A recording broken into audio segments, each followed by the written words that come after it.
우리가 받은 구원은 내 공로는 전혀 없고 전적으로 하나님의 은혜로 된 구원이라고 하는 사실을 기억하시기 바랍니다. 그래서 내가 이 구원받은 하나님의 백성이라고 하는 거룩한 신분을 얻게 되기까지 사실 나에게 무언가 하나님 앞에 내놓을 만한 그런 거룩성이나 아니면 참 도덕적이고 윤리적이고 본이 될 만한 것은 전혀 내세울 것이 없었다고 하는 사실을 잊지 말아야 됩니다. 우리가 받은 구원은 전적으로 하나님이 나 같은 죄인을 사랑하시고 긍휼히 여기셔서 베풀어 주신 하나님 아버지의 일방적인 사랑의 결과물이었다고 하는 사실을 기억해야 됩니다. 제가 수시로 여러분들의 그 자기중심적인 기도를 수정해 드리기 위해서 언급하고 있는 말씀이 있지요. 이제 새 학기가 점점 다가오고 있는데 새 학기 새로운 친구와 선생님, 새로운 환경에서 새로운 학년을 시작해야 되는 우리의 자녀들을 위해서 부모된 이들은 기도해야 됩니다. 또 마음으로 기도하고 있을 겁니다. 그런데 우리 그리스도인들만 내 자녀를 위해서 기도하는 게 아니고 세상에 믿지 아니하는 이들도 자기들의 자녀가 잘 되기를 위해서 염원을 한다고 그랬어요. 염원, 마음적으로 잘 됐으면 좋겠다 이런 생각들을 해요. 그러면 우리 그리스도인들이 내 자녀는 복받고 내 자녀는 인생의 만남의 복이 있고 잘 풀렸으면 좋겠다 하고 마음에 기도하는 것과 세상에 하나님을 알지도 못하는 사람들이 자기 자녀들이 잘 되기만을 위해서 마음적으로 염원하는 것과 뭐가 다른 것인가, 이걸 두고 말했을 때 저는 평상시에 여러분에게 그런 강조를 드렸습니다. 하나님, 우리가 기도할 때요, 하나님 우리 아이를 위해서 좋은 선생님을 준비시켜 주세요. 좋은 선생님을 만나게 해주세요. 하나님, 우리 아이를 위해서 좋은 친구를 좀 준비시켜 주시고 그런 아이들과의 만남을 통해서 이 아이가 잘 자라나게 해주세요. 나쁜 친구 사귀면 곁길로 가고 나쁜 것 배우고 오염되지 않겠어요? 그러니까 하나님 앞에 간구하는 겁니다. 부디 좋은 친구를 사귀게 해 주시옵소서. 근데 제가 그 기도에 모순이 있다고 말씀드렸어요. 다 자기중심적으로 합니다. 하나님, 우리 아이를 위해서 맞춤으로 인격적으로 훌륭한 선생님, 실력을 갖추고 있는 선생님, 우리 아이를 특별 대우해 줄 수 있는 그런 선생님을 만나게 해주시면 그 선생님은 좋은 선생님. 그런데 이런 기도는 왜 안 해봅니까? 하나님, 이 세상에 선생님들이 다 훌륭하신데 우리 아이가 그 선생님을 만나 한 1년 동안 그 선생님의 제자로 살아가고자 할 때에 그 선생님에게 좋은 제자가 되게 해 주시옵소서. 그래서 순종적이고 또 열심히 학업에 전념하고 친구들과의 관계를 잘 맺으면서 살아가서 선생님의 속상하게 하지 않고 선생님에게 누를 끼치지 않고, 요즘에 부모님들이 얼마나 자기 애들밖에 모르고 이기적이에요. 우리 애만 생각하고 우리 애만 챙겨주라는 거예요. 선생님들이 힘듭니다. 모든 애들이 다 특별한 애들이에요. 그러니까 특별 대우를 받아야 되는 아이들이에요. 그래서 우리 그리스도인들은 기도할 때 하나님 좋은 선생님을 만나게 해주세요라고 기도하십시오. 해야 됩니다. 그런데 우리 아이가 또한 그 선생님에게 정말 평생에 잊혀지지 않을 만한 좋은 제자가 되게 해주십시오. 그렇게 가정교육이 잘 돼 있어서 그 선생님이, 야, 나는 너를 보면 너희 부모님이 보인다. 어떻게 아이를 이렇게 잘 교육시켜놨냐, 너는 어떻게 이렇게 잘 컸냐 하고 칭찬받을 만한 그런 아이로 우리 아이가 자라나게 해주옵소서 하고 기도하는 게 양심적인 그리스도인의 기도라고 말씀드렸습니다. 우리 예수 믿는 사람들은 우정, 그러면 성경에 나오는 우정 중에 우정은 다윗과 요나단입니다. 다윗은 왕자였잖아요. 그런데 그 다윗과 요나단을 두고 생각했을 때 우리 아이에게 요나단 같은 친구를 붙여달래. 자기 아이는 다윗이야. 근데 이런 기도는 왜 안 해요? 그 다윗과 같은 아이들, 인격적으로 좋은 아이들에게 내 아이가 요나단 같은 친구가 되어줘서 그 아이에게 선한 영향을 미치고 그 아이와 평생에 잊혀지지 않을 만한 우정을 키우면서 살아갈 수 있도록 우리 아이가 잘 준비되게 해주세요라는 기도는 좋은 친구를 만나서 정말 감사하다 소리가 그 아이의 부모에게서 나올 수 있게 우리 아이가 그런 아이가 되게 해달라고. 그런 기도는 왜 안 하느냐고요. 다 자기중심적이에요. 우리 아들, 딸이 좋은 배우자감, 배필을 만나게 해달라고 얼마나 기도했습니까? 또 얼마나 기도를 하십니까? 하셔야 됩니다. 우리 자녀를 위하여 합당하고 좋은 배우자, 우리 그리스도인들 기준으로 합당하고 좋은 배우자는 신앙이 좋고 가문이 좋고 가정이 정상적인 가정이고, 정상적인 가정은 제가 설명하지 않겠습니다. 그리고 아이가 배울 만큼 배우고 성품이 좋고 뭐 이런 거 조건들이 있지 않겠어요? 그런데 그렇게 좋은 조건을 갖춘 우리 자녀가 만나야 될 배우자, 그 집도 그 아이가 좋은 배우자를 만나야 될 자녀라서 그 부모가 기도하고 있지 않겠습니까? 그러면 그 부모에게 우리 아들이 사위가 될 거고 우리 딸이 며느리가 될 건데, 우리는 좋은 며느리, 좋은 사위 만나게만을 위해서 기도했지만 우리 며느리네 집 친정 식구들은 좋은 사위 달라고, 예? 그 시댁 식구들은 좋은 며느리 달라고 기도하고 있단 말이에요. 그러면 우리 아이는 무조건 우리 기준에 맞는 좋은 조건의 배우자를 만나야만 되는 겁니까? 꼭 그렇게 기도를 해야 되고 그런 만남만을 달라고 할 게 아니라 우리 아이가 과연 갖추어져 있는가, 누구네 좋은 며느리감으로, 누구네 좋은 사위감으로 준비되어 있는가를 생각하면서 좋은 며느리, 좋은 사위를 구해야지, 밑도 끝도 없이 좋은 것만 달라고 그러고 우리는 그만한 그릇이 못 된다는 생각은 요만큼도 하지 않고 살아가는 게 우리들의 현실이더라는 겁니다. 하나님은 무조건적인 은혜로 우리의 조건을 보지 아니하시고 우리를 사랑하시고 은혜를 베푸시고 우리를 구원하여 그 자녀, 그 백성 삼아주신 줄로 믿으시기를 바랍니다. 그런데 우리는요, 액면가를 그대로 놓고 보면 하나님의 자녀가 될 만한 조건을 하나도 갖추지를 못하고 살았어요. 인격적으로도 성품적으로도 실력으로도 모든 면에서 함량미달 해봅시다. 함량미달 많이 부족해요. 우리가 사실 그렇습니다. 많이 부족한데 그런 우리를 하나님께서 용납하시고 사랑하시고 그의 자녀를 삼아 주셨어요. 그러므로 우리가 알아야 될 게 있습니다.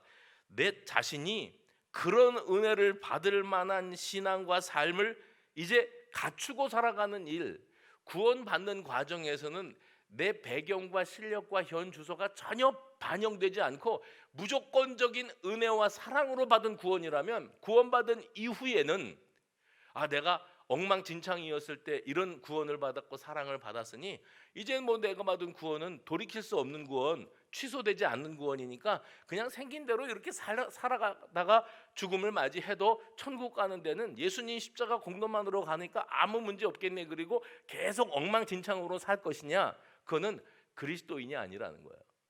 진정한 그리스도인은 내가 받은 구원이 어떤 구원인지를 생각하면 그 은혜에 감격할 줄 알고 감사할 줄 알아서, 내가 구원받을 만한 조건을 갖추지 못하고 상태에서 구원을 받았지만 구원받은 이후의 삶은 하나님의 마음에 합한 사람이 되어지기 위해서 최선의 노력을 다해야 됩니다.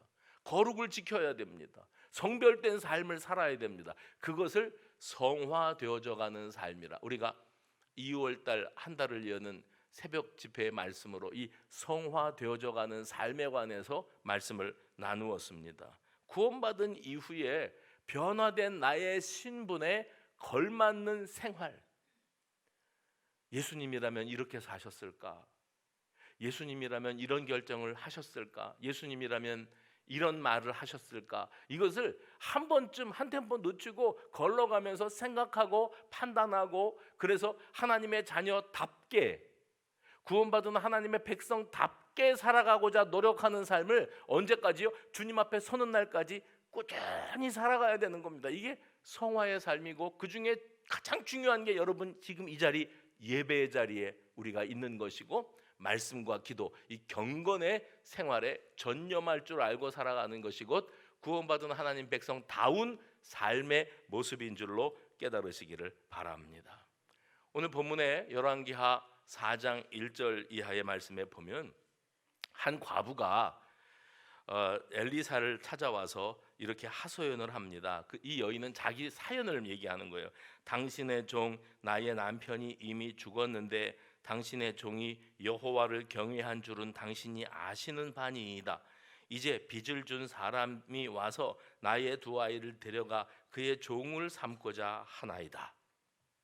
무슨 사연이 있었는지 우리가 이 한 구절을 통해서 넉넉히 짐작할 수가 있습니다. 정리해 볼 수 있는 것은 엘리사라고 하는 이 선지자에게 많은 제자들이 있었고, 지금 여기 한 과부가 죽은 남편의 스승되는 엘리사를 찾아와서 내 남편이 당신의 종으로, 그러니까 주의 종의 길을 같이 걷기 위해서 신학생입니다. 지금 우리 시대로 치면 신학도로 성장하고 있다가 갑작스럽게 어떤 일로 죽게 되었습니다.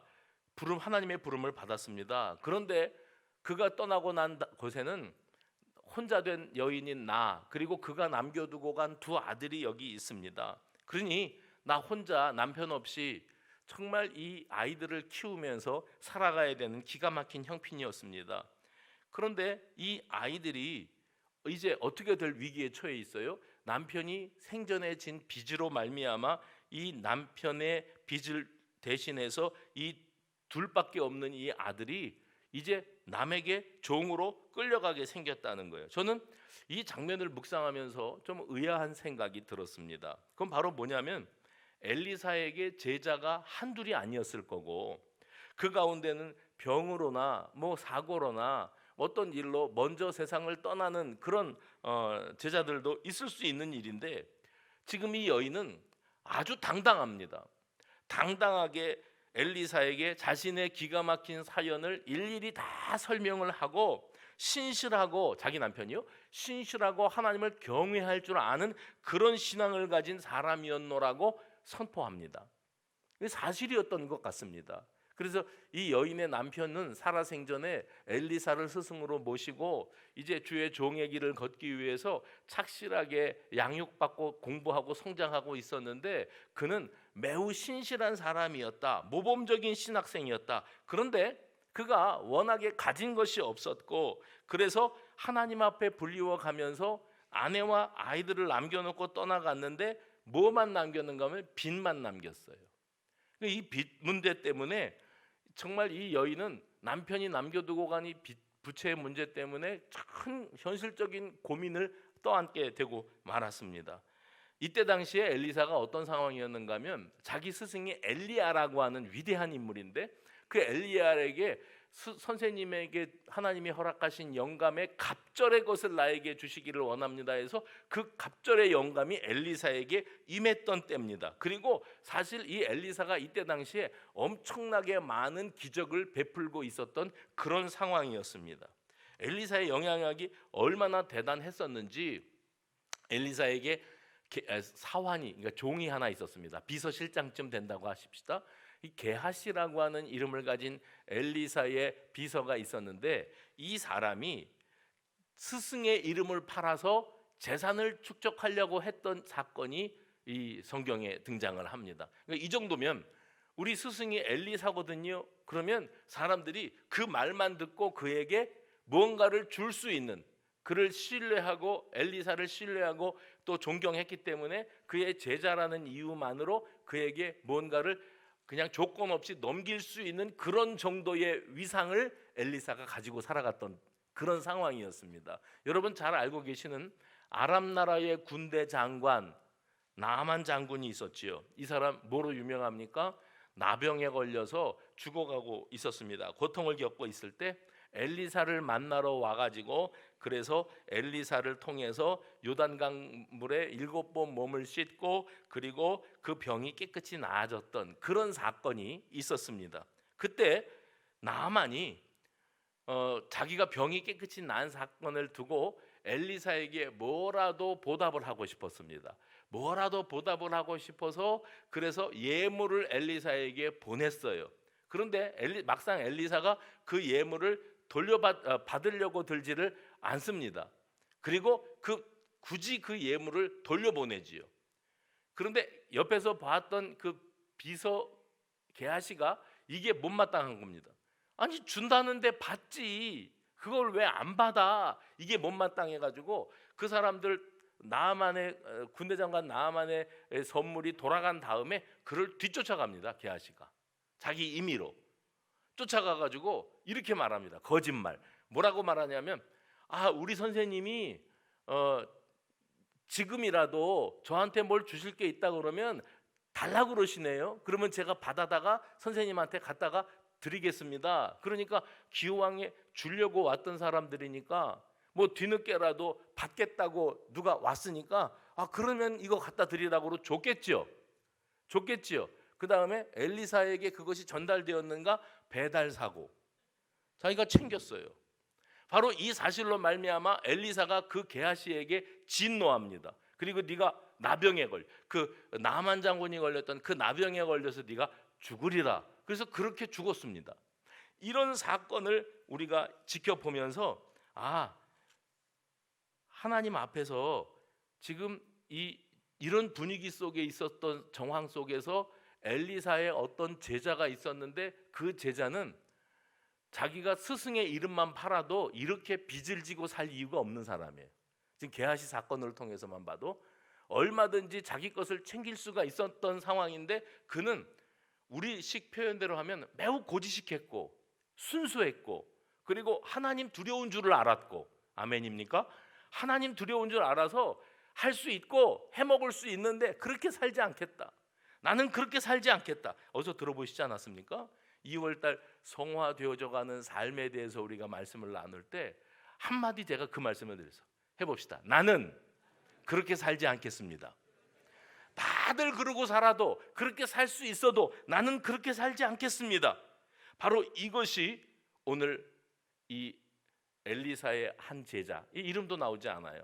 아내와 두 아들을 남겨놓고 간 한 제자가 가지고 살아갔던 삶의 모습이었습니다. 왜 그랬을까요? 1절 말씀 다시 보시죠. 당신의 종이 여호와를 경외한 줄을 당신이 아십니다. 이 무슨 말입니까? 이 여인은 죽은 남편이 세상적인 기준으로 정말 답답하지요. 속 터집니다. 얼마든지 요령껏 돈벌이하고 먹고 살만한 그런 상황임에도 불구하고 요령도 모르고 잔머리를 굴릴 줄도 모르고 그저 우직스럽게 오직 하나님의 말씀 그것만 부여잡고 스승 엘리사만을 온전히 따랐던 순수한 제자였다는 말입니다. 그랬기 때문에 그 아내는 지금 선생님, 당신을 존경하고 따랐던 그리고 세상에 물들지 않고 고지식하기 짝이 없고 순수한 내 남편이 죽었습니다. 당당하게 말할 수가 있었던 겁니다. 그리고 그 내 남편이 죽고 난 다음에 남긴 부채 문제로 사람이 와가지고 내 두 아들을 종으로 부리겠다고 끌고 간다고 합니다. 이 일을 어떻게 하면 좋습니까?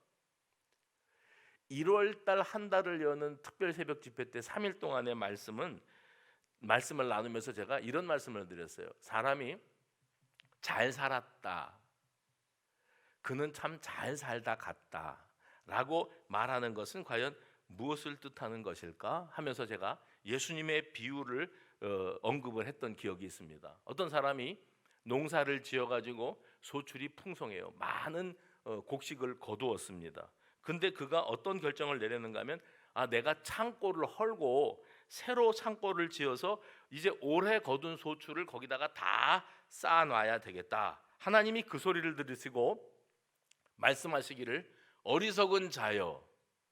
성경은 참 점잖게 표현을 해요. 저는 좀 직설적으로 표현하고 야 이 바보야. 하나님께서 그를 향해서 어리석은 자여, 내가 오늘 밤에 내 영혼을 도로 찾으리니 그러면 내 쌓아놓은 것이 누구의 것이 될까? 내 쌓아놓은 것이 누구의 것이 될까? 하나만 알고 둘은 모르는 이 바보야. 사람이 중요한 것은 영혼이야. 이 땅 위에 살아갈 때 그 영혼이 중요한데 내가 오늘 밤에 네 영혼을 거두어 갈 수도 있고 네 영혼을 그냥 놔둘 수도 있는 하나님인데 너는 내 영혼이 하나님 앞에서 어떻게 될고 이거는 전혀 계산하지 못하고 내 육신이 이 땅 위에서 돈 많이 벌어서 곡식을 많이 거둬서 창고에다가 쟁여놓고 살면 부자다. 나는 먹고 살만하다. 떵떵거리고 사람들 앞에 여러분 곡식 농사 잘 됐어요? 내 창고 한번 와서 보실래요? 과시하고 허세 떨고 위세 떨고 잘난 척하고 그렇게 살아가는 사람들 누구예요? 우리들입니다. 그런 우리들을 향해서 예수님이 주신 비유가 야 이 바보야, 영혼은 생각 안 하냐? 사람들 앞에서 부러움이 대상이 되고 아이고 성공하셨네요, 부자 되셨네요, 합격하셨네요, 승진하셨어요, 연봉이 올라갔어요, 축하드립니다. 아이 그래요, 뭐 살다 보면 또 이런 날도 오네요. 이게 잘 사는 게 아니라는 거예요. 이 바보야, 네 영혼을 내가 너를 도로 찾으면 네가 자랑거리로 잔뜩 쟁여놓고 쌓아놓은 거 이것을 통해서 나 잘 산다, 나 잘 살지, 사람들이 아이고 당신은 잘 사시네요, 나는 지지리도 못 사는데 그렇게 살아가는 인생이 지혜로운 인생인 줄 아느냐 이 바보야? 아니다. 네 영혼을 도로 불러가면 네가 그동안에 죽으라고 안 먹고 안 입고 아끼고 쟁여놓고 자랑거리 삼았고 의지할 만하다고 여겼던 것들이 다 누구 것이 될고 남 좋은 일 시키려고 지금 우리가 길을 쓰고 살아가고 있는 거예요. 남 좋은 일 시키려고. 그것을 깨우쳐 주셨습니다. 그동안 우리는 쌓아놓고 사는 사람이 그렇게 부러웠어요. 나는 없는데 그 사람은 쟁여놓고 살아요. 그래서 그렇게 되었었으면 나도 그와 같이 그렇게 쌓아놓고 사는 인생이 되었다면 나는 잘 사는 사람이 될 수 있었을 텐데 내가 지금 가진 게 없어서 쌓아둔 게 없어서 나는 이렇게 지지리도 못 산다, 못 사는 인생이다. 이게 우리를 지배하고 살았다는 겁니다. 동시에 또 어떤 생각을 가지고 있냐면 이 땅 위에 살다가 죽으면 다 끝이라, 죽으면 끝이라고 생각했어요. 그러니까 뭐처럼 벌어서 정승처럼 쓰다가 간다고 그런 생각들이 사람들을 지배합니다. 아니 우리 그리스도인들의 머릿속에도 죽어라고 수단과 방법을 가리지 않고 뭐처럼 써서 정승처럼 벌어서 정승처럼 쓰다가 가면은 그게 최고라고 생각하고 살아가는데 과연 그렇게 펑펑 쓰고 누리고 과시하고 살아가는데 문제는 죽으면 끝이다. 이 땅 위에서 재미 보고 누리고 과시하고 허세 떨다가 죽으면 끝이니까 이러고 살았는데 이 땅 위에서 그렇게 살다가 죽으면 끝일 줄 알았는데 죽으니까 그때부터 영원으로 시작이에요. 인생은 한계가 있지 않습니까? 태어나면 언젠가는 죽음을 맞이해요. 한계가 있습니다. 거의 100년 안쪽입니다. 그런데 그것으로 모든 게 끝나는 줄 알았는데 죽어보니 영원히 시작돼요. 영원. 죽어지지 않아요. 소멸이 없어요. 그 영원은 뭐냐면 내 영혼이 육신을 떠난 내 영혼이 이 땅 위에서 주 예수 그리스도를 나의 구주로 모셔드렸으면 영원한 천국. 아멘을 12명만 했어요. 나머지는 뭐예요 지금? 영원한 천국이 우리 앞에 기다리고 있다. 그런데 이 땅 위에서 주 예수님을 나의 구주로 모셔드릴 기회가 수없이 찾아옴에도 불구하고 알았다 글쎄 알았다니까 너네나 잘 믿어. 나도 믿을 거야. 언제 믿을 거냐면 죽기 10분 전에 믿을 거야 내가. 그러고서는 여유 부리고 아직도 나에게 시간이 많은 줄 알고 예배도 안 드리고 주님도 모르고 세상적으로 모든 악한 것들은 다 쫓아다니면서 살고 그러다가 죽었어요. 죽으면 모든 게 끝나는 줄 알았는데 죽었는데 나도 영원을 살아야 돼. 소멸이 없는 영원. 근데 지옥불로 들어가서 거기서 죽어지지도 않는 영원을 살아야 돼. 그게 우리 앞에 기다리고 있는 겁니다. 세상 말로 잘 살던 아무개가 누구예요? 쌓아두고 살고 떵떵거리고 살고 거들먹거리고 살고 과시하고 살던 아무개가 죽어서 지옥에 가서 영원을 살아야 된다면 그는 과연 잘 살았을까? 잘 산 것이 맞을까? 그런데 반면에 누가 봐도 못 살았어요. 지지리궁상 못 살았어요. 가진 게 없으니까, 쌓아놓은 거 벌어놓은 게 없으니까 못 살았던 아무개가 죽음 이후에 보니까 영원한 하나님의 품 안에 안겨서 복락을 누리게 되었어요. 그러면 과연 이 사람은 잘 산 걸까 못 산 걸까? 그래서 잘 산다고 하는 판단 기준은 절대적으로 그래서 그가 결국 어디로 갔느냐? 같이 해봅시다. 그래서 이게 중요해요. 그래서 그가 결국 어디로 갔느냐? 그래서 어디로 갔냐고요? 그렇게 잘 산다고 잘난 척하다가 죽어서 지옥 갔는데 그게 잘 산 거냐고요. 아니 나는 못 산다고 가진 것도 없고 쟁여놓은 것도 없고 내세울 것도 없고 자랑할 것도 없고 이렇게 사느니 죽는 게 낫다고 그렇게 살아갔던 어떤 사람이 있다고 칩시다. 죽었는데 그가 영원한 천국에 도착했어요. 영생 복락을 누렸어요. 그러면 과연 그 사람은 정말 이 땅 위에서 못 산 것이 맞는 것일까? 정말 이 땅 위에서 허세만 떨다가 갔느냐, 아니면 복의 근원이 되어서 비록 남들만큼 뭐 화려하고 멋지게 잘 먹고 잘 사는 그런 잘 사는 게 아니었다고 할지라도 남에게 복을 흘려보내고 내가 받은 은혜를 나누어 주고 살아갔느냐, 그런 것으로 이 사람의 잘 살았느냐 못 살았느냐가 결정 나는 것이라고 말씀을 드렸습니다.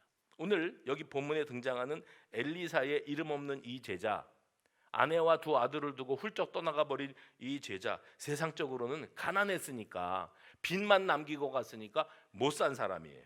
그는 가난했고 아들들에게 부채만 물려두고 떠나갔습니다. 그래서 결국 남아있는 식구들도 그도 세상적 기준으로 못 살다 간 사람이고 아내와 자식들, 유가족들도 못 살게 되고 말았습니다. 그런데 확실한 것 한 가지는 뭐냐면 그는 생전에 물질적인 가치에 연연하기보다 하나님을 경외하는 삶, 그는 하나님을 경외하는 사람이었다. 어디로 갔을까요? 잘 살았느냐 못 살았느냐의 기준은 그래서 그가 어디로 갔느냐라고 말씀드렸습니다. 그러면 이 사람은 어디로 갔을까? 비록 가난했으나 하나님을 두려워할 줄 알고 청렴한 삶의 길을 걸었으니 그는 잘 살다 간 사람이라고 말씀드릴 수가 있습니다. 제가요 인터넷 기사를 보다가 충격을 받은 게 있어요. 최근에 우리의 초딩들은요, 학기 중에 방학 중에 학기 중에 가정학습으로 부모님과 함께 해외 여행을 다녀와 본 아이들이 있고, 그렇지 못하고 개근한 아이들, 저입니다. 1학년부터 6학년까지 중학교 3학년, 고등학교 3년 개근상만 받았어요. 뭐 성적 우수상 이런 거 받아본 생각도 없고 기억도 없어요. 오로지 개근상. 근데 요즘 세상에 저처럼 학교 다니면 그걸 뭐라고 부르냐면 초딩들이 개근거지라 그런대요. 개근거지. 뭐냐면 부모가 못나서 아이를 학기 중에 데리고 해외 여행도 못 시키는 그런 무능한 부모를 만나서 학교 밖에는 올 데가 없고 빠지지도 지각도 결석도 없이 또박또박 학교 다니는 애들은 다 거지래. 요즘 초딩들이 그런 생각을 가지고 있답니다. 이 아이들은요, 자기들끼리 모여서 니네 집은 일반 아파트냐 LH 아파트냐 이걸 굉장히 중요시한답니다. 그래갖고 LH 아파트, 저도 LH 살잖아요 지금. LH 아파트에서 사는 아이들은 일반 아파트 아이들에게 무시를 당한대요. 지들끼리 따돌린대요. 그러니까 LH 아파트 사는 사람들이 죽어라고 이름 바꾸는 거예요. 해머로로 바꾸고 수원역 센트럴 어반시티로 바꾸는 거예요. LH를 LH로라고 말을 못해. 홍길동이가 이게 뭐가 부끄러워요? 부족해요? 집값 올려보려고. 근데 LH는 LH인 거예요. 근데 요즘 초딩들은 그것 가지고 너는 그렇고 그런 아파트 사냐? 우리는 우리끼리 이 일반 아파트, 뭐 이 동네 있겠죠. 푸르지오도 있고 뭣도 있겠죠. 이렇게 세상이 돌아가고 있다는 거예요. 이게 뭐가 다단히 잘못돼도 잘못된 것 아니겠습니까? 애 기죽이지 않으려고요. 내가 월세를 살아도 애를 태워다가 여기 후문에다가 내려주는데 엄마들이 외제차, 나는 월세를 살아도 애를 옛날 표현입니다. 뽀대가 나는 차, 삐까 번쩍한 외제차에서 딱 애를 내려줘야 친구들이 오 이러지. 그냥 무슨 또 차종 얘기하면 또 비하한다고 그러. 그냥 그런 차 몰고 와서 내리면은 창피한 일이래. 그는 그런 세상이래요 초딩들이. 그러면서 혀를 찹니다. 뉴스에 김정은이는 남한 괴뢰 도당이 주적이라고 그러는데 지금 우리 남한은 주적이 북한이 아니고 인구 감소래요. 인구 감소래요. 마주서서 싸울 병력이 지금 팍팍 줄어드는 거예요. 제가 군대 생활할 때 60만이었거든요. 지금 50만이 안 된다 그러더라고요. 부대가 줄고 군인 숫자가 줄고 학교 학생이 줄고, 그러니까 선생님들은 갈 데가 없고 점점 이 나라가 비정상적으로 돌아가고 있는 이런 세상 속에 살면서 우리가 앞서서 제가 말씀드렸습니다마는 평가 기준 잘 살고 못 사는 기준을 아이들의 시선에 맞추고 남들이 어떤 눈으로 나를 바라볼까 여기에 맞추고 살다가는 기억하십시오. 우리가 정신 차리지 못하면 이 국가와 민족의 존립 근간이 무너져 버립니다. 이게 굉장히 심각한 문제. 그런데 남들이 그러니까 나도 가만히 있으면 안 될 것 같아서 뭐 그랬죠. 그래서 아이들 학원 추가라고 보내는 거 아닙니까? 애들은 학원에 가서 공부할 생각이 없어요. 시간만 때우고 오는 거예요. 아무 생각 없어요. 남들이 다니는 학원이니까 나도 다니는 거예요. 부모는 이 아이가 학교 끝나고 학원 뺑뺑이 돌고 들어오면 우리 애는 교육시켰다, 공부 가르칠 만큼 가르쳤다, 그렇게 착각하는 거지요. 책상에 앉아 있으면 다 공부하는 게 아니라는 거 아시죠? 자기가 공부가 급해야 되거든요. 자기가 급해서 공부를 하는 공부하고 등 떠밀려서 하는 거하고는 완전히 차원이 다르지 않습니까? 근데 우리 사회가 비정상을 정상으로 생각하고 살아가는 이상한 나라가 되고 말았어요. 잊지 마시기 바랍니다. 잘 사느냐 못 사느냐는 지금 쌓아두고 사는 것으로 평가되는 게 아니고 그가 과연 죽음 이후에 어디로 갈 것인가, 그래서 그는 죽어서 어디로 갈 것인가, 남에게 복을 베풀고 나누며 살아가는 복의 근원으로 살아갔던 사람인가, 그는 잘 살았어요. 그런데 내 것만 챙기고 남들 앞에서 이렇게 과시하는 것만 신경 쓰고 살았지만 사실은 알맹이는 아무것도 없어요. 그 허세로 가득한 인생을 과연 잘 살았다고 말할 수 있는 것일까? 여러분의 부모님은 잘 살다 가셨습니까? 못 살다 가셨습니까? 단순하게 우리 부모님은 가난을 물려주고 갔다고, 무능한 분이었다고 여기고 우리 부모님은 지지리도 못 살았다고 생각하면 생각 고쳐 먹으시기 바랍니다. 그분은 지금 어디에 가 계십니까? 어려운 중에도 남에게 손가락질 당하지 않고 반듯하게 살면서 베풀 줄 아는 분이었다면 여러분은 그 부모님을 자랑스럽게 여기고 살아갈 줄 알아야 됩니다. 그분은 잘 살다 가신 분이 맞습니다. 느헤미야가 바벨론 70년 포로 생활을 마치고 성벽 재건 공사를 마무리해 갈 때 힘겨웠던 스토리가 느헤미야 5장에 나옵니다. 이때 상황이 어땠는가 하면 오늘 본문의 상황하고 아주 흡사합니다. 바벨론에 패망할 당시에 남유다 나라는 다윗 왕조가 이어지고 있었지요. 그럼 포로가 된 이후면 나라가 망했어요. 왕족 귀족 다 필요 없어요. 다 포로로 끌려가서 종살이하는 겁니다. 그랬더랬는데 다시 본향으로 돌아오니까 다윗 왕조 출신들, 그러니까 왕가의 혈통이고 그리고 귀족의 후손이라고 여기는 자들이 여전히 부와 권세를 누리고 있었고, 다른 백성들은 야, 종살이 할 때는 왕족이나 귀족이나 우리나 똑같았는데 돌아오고 나서 너네가 언제부터 그랬다고 또 다시 왕가 노릇 귀족 노릇을 하려고 드느냐고 백성들이 원성이 자자했어요.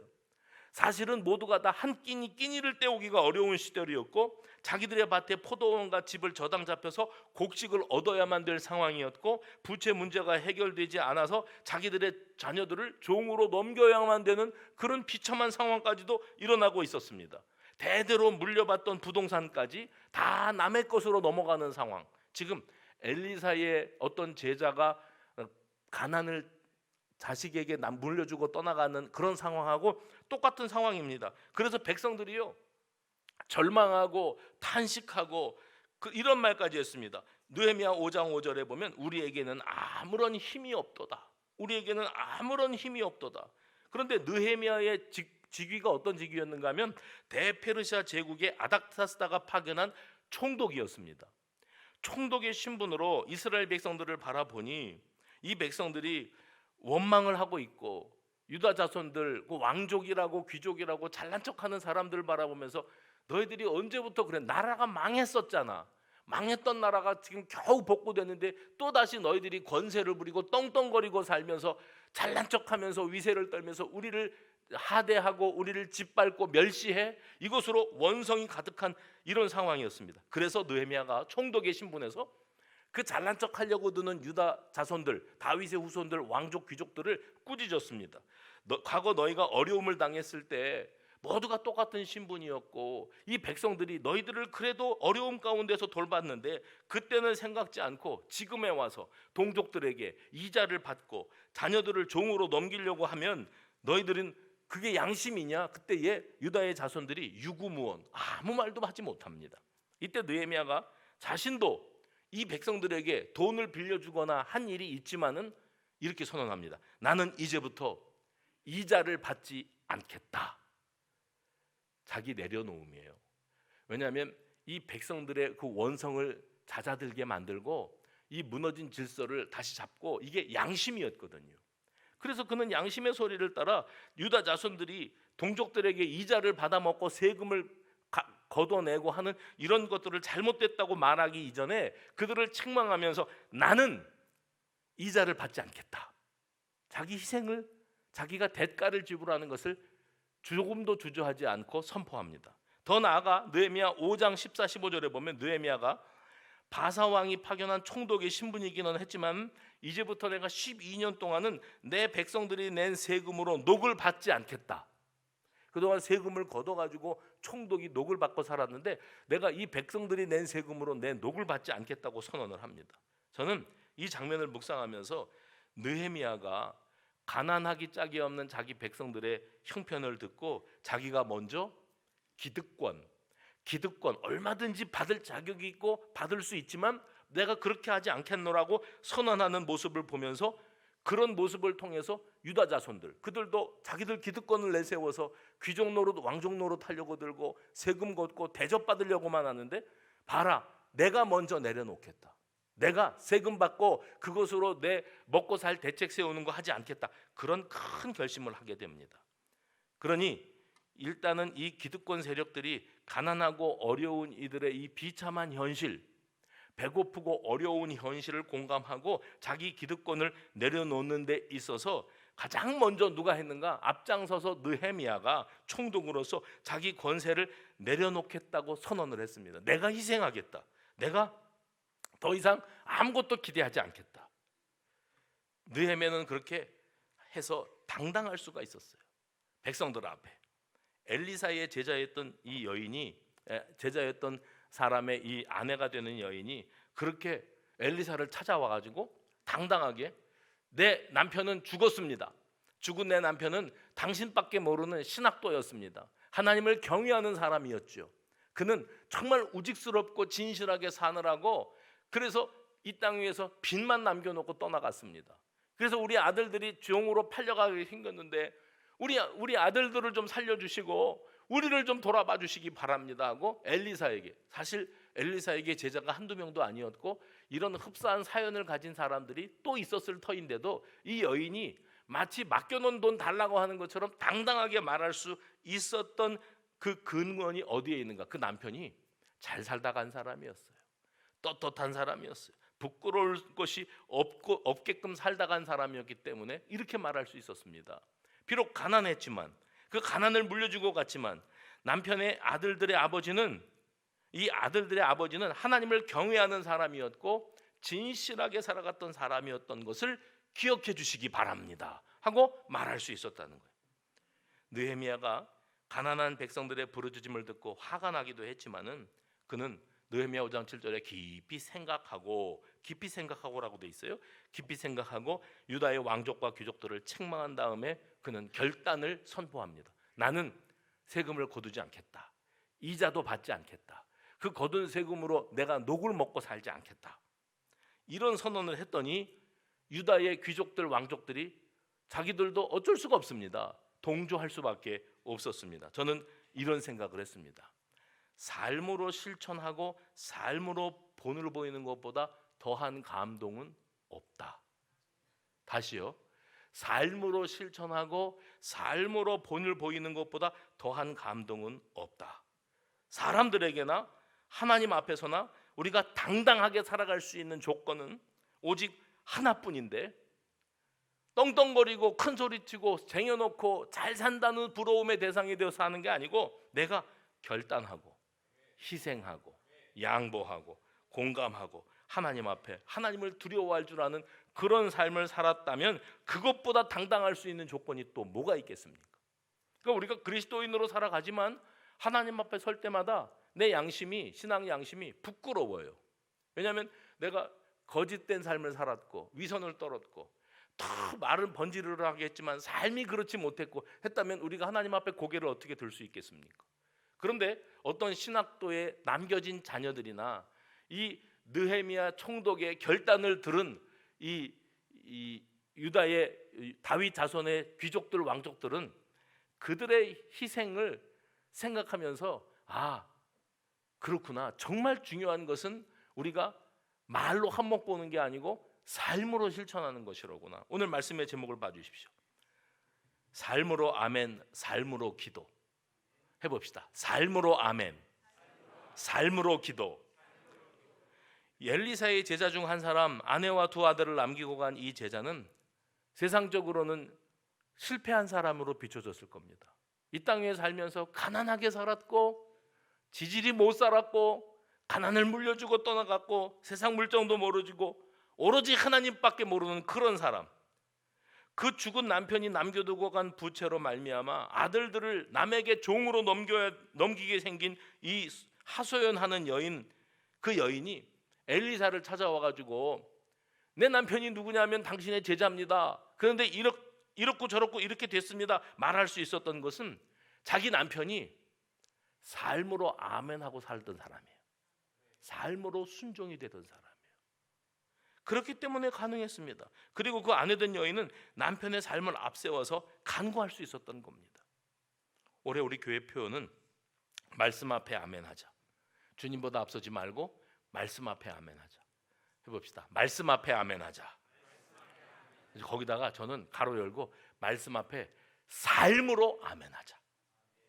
이제 와서 바꿀 수는 없는데 여러분은 그렇게 이해하셔야 돼요. 해봅시다. 말씀 앞에 삶으로 아멘하자. 우리나라 영화 가운데 1,000만 관객을 모은 영화가 그다지 많지 않은데 국제시장이라는 영화가 있습니다. 한국 전쟁 이후에 부산으로 피난 내려와서 치열한 삶을 살아내야 했던 함경독 사람 덕수라는 사람의 그 한많은 사연 많은 인생을 이렇게 쭉 보여줍니다. 근데 그가 한평생을 정말 치열한 삶을 살고 노년을 맞이했어요. 그가 눈 내리는 흥남부두에서 거기서 손을 놓쳤던 아버지, 생사를 알 수 없었던 그 아버지를 떠올리면서 자기가 그 나이가 되고 이제 죽음을 코앞에 두었을 때 마지막으로 이런 말을 남기더라고요. 아버지, 참으로 아버지 그랬을 것 같아요. 아버지, 참 많이 힘들었어요. 예. 그런데 참 잘 살았지. 예. 이렇게 말합니다. 참 힘들고 고단하게 살았어요. 치열하게 살았어요. 저 독일에 가서 광부로도 일을 했고 참 처절하게 살아왔는데 그는 할 말이 있는 인생이었어요. 당당한 인생이었습니다. 잘 살았지. 뭘 잘 살았어요? 부자로 살았어요? 떵떵거리고 살았어요? 출세했어요? 아니요. 그냥 내가 살아온 인생을 돌아봤을 때 남들에게 누를 끼치지 않고 내가 받은 은혜와 복을 나 혼자만의 것으로 간직하지 않고 흘러넘쳐 베풀고 살고 사랑을 나누고 살고 그냥 나에게 주어진 인생의 길을 묵묵히 담백하게 살아냈어요. 그리고 이제 죽음을 맞이할 때 우리 그리스도인들은 내가 잘 살았느냐 못 살았느냐는 그렇다고 그랬어요. 그것만 잊지 마세요. 그래서 그는 어디로 갔느냐. 내가 이 땅 위에 어떤 모양으로 살았든지 간에 평안하게 눈을 감고 내 영혼이 주님의 품 안에 안겨 영원한 하나님의 나라에서 그 복락을 누리게 되었다면 여러분 이 땅 위에서 살았던 삶의 흔적 그 액면가만 가지고 그는 잘 살았다 그는 못 살았다 함부로 그렇게 말하면 안 되는 겁니다. 이 땅 위에서 내세울 것 없고 힘들게 살았지만 하나님 아버지 저 참 잘 살았지요. 주님 품 안에 그렇게 안길 수 있다면 그 사람이 진짜 잘 살다 간 사람, 삶으로 아멘이 되었던 사람, 내가 살아온 삶으로 하나님께 드릴 말씀이 있는 그런 인생 살게 되어지시기를 주의 이름으로 축원합니다.